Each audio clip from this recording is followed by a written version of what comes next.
నమస్తే welcome to our voice నేను journalist నవత జాతీయవాదాన్ని సనాతన ధర్మాన్ని దేశానికి రెండు కండ్లుగా భావిస్తే మాతో కలిసి మీరు నినదించండి మాకు తోడుగా నిలవండి కింద కనిపిస్తున్న అకౌంట్ డీటెయిల్స్ కి ఫోన్ పేకి గూగుల్ పేకి ఆర్థికంగా చేయూతనందిస్తూ మాకు అండగా నిలవండి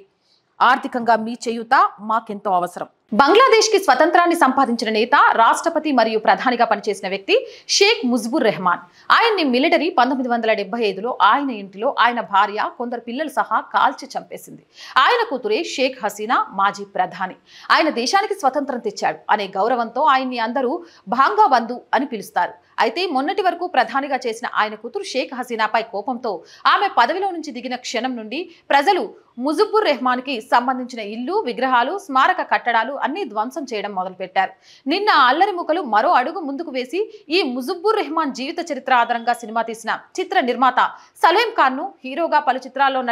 నటిస్తున్న అతని కొడుకు సంతోష్ ఖాన్ పై దాడి చేసి చంపేశారు ఇటువంటి ప్రమాదం ముందే పసిగట్టిన వారు తమ స్వగ్రామం నుంచి పారిపోయే క్రమంలో దుండగులకు దొరికితే వారు కొట్టి తండ్రి కొడుకులను చంపేశారు ప్రొడ్యూసర్ మరియు డైరెక్టర్ గా ఉన్న సలేం ఖాన్ చేతిలో ప్రస్తుతం 10 సినిమాలు ఉన్నాయి అలాగే అతని కొడుకు కూడా పలు చిత్రాల్లో నటిస్తున్నారు ఇక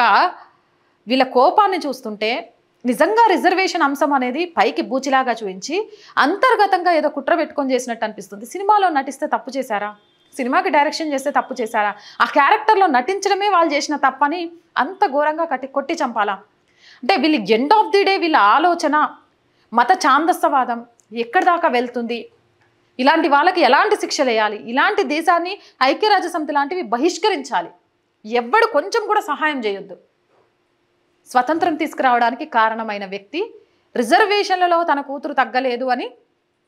విగ్రహాలను ధ్వంసం చేయడమే కాదు ఆయన క్యారెక్టర్లో నటించిన వాళ్ళని వెంటాడి చంపేశారంటే వీళ్ళ క్రూరత్వం మృగాల కంటే కూడా ఎక్కువైందని చాలా క్లియర్గా అర్థమవుతుంది మీరేమంటారు కామెంట్ సెక్షన్లో పెట్టేయండి మోర్ వీడియోస్ కోసం మన ఛానల్ వెంటనే సబ్స్క్రైబ్ చేయండి నచ్చిందా లైక్ చేయండి షేర్ చేయండి సపోర్ట్ చేయండి జై భారత్